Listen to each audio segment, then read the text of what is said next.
Office শেষে হঠাৎ আমি, রিপন ভাই, হাফেজ ভাই, জসিম ভাই আমরা সবাই মিলে চলে গেলাম আমাদের স্কুলের পাশেই বিসমিল্লাহ খিচুড়ি হাউসে। কারণ সেখানের খিচুড়িটা খুবই ভালো আমাদের মনে হয়।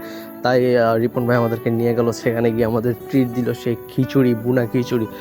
সো খিচুড়িটা খাওয়ার পর আমার কাছে মোটামুটি ভালোই মনে হলো, বাট খিচুড়িটা একটু গরম হওয়া প্রয়োজন ছিল। সো খিচুড়ি খেয়ে আমরা রওনা দিলাম আলীর টেক বা ডিগ্রি চরে যাওয়ার উদ্দেশ্যে। সেখানে যাওয়ার একটাই কারণ ছিল, আজকে আমরা সবাই ভাবতেছিলাম একটু ঘোরাঘুরি হাঁটাহাঁটি করব।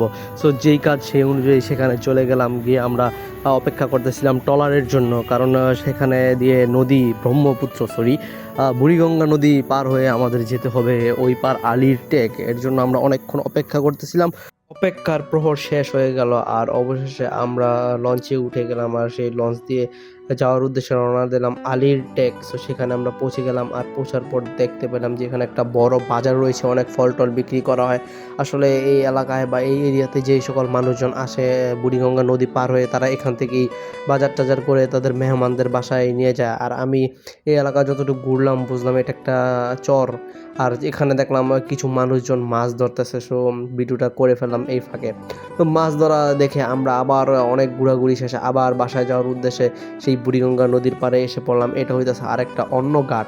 সো এখানে অনেকক্ষণ যাবত আমরা বসেছিলাম, ট্রলার আসে না, কারণ এই ঘাটে একদম মানুষ কম। আমরা এই 4-5 জনই ঘুরে ফিরে তো এখানে বসেছিলাম।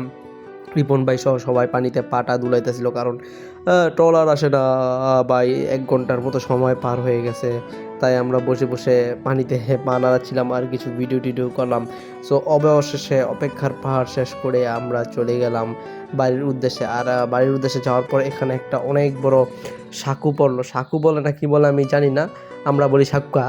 সো এই সাক্কাটা যে এত পরিমাণ যে ভাই এটারও একটা ট্রল আছে। হ্যাঁ, আমরা যেমন বিভিন্ন ওভারব্রিজ বা কিছু দিয়ে গাড়ি টাড়ি নিয়ে পার হইলে ট্রল দিতে হয়, এখানেও দিতে হয়। সেই ট্রল দিয়ে আমরা বাসায় গিয়ে পৌঁছালাম।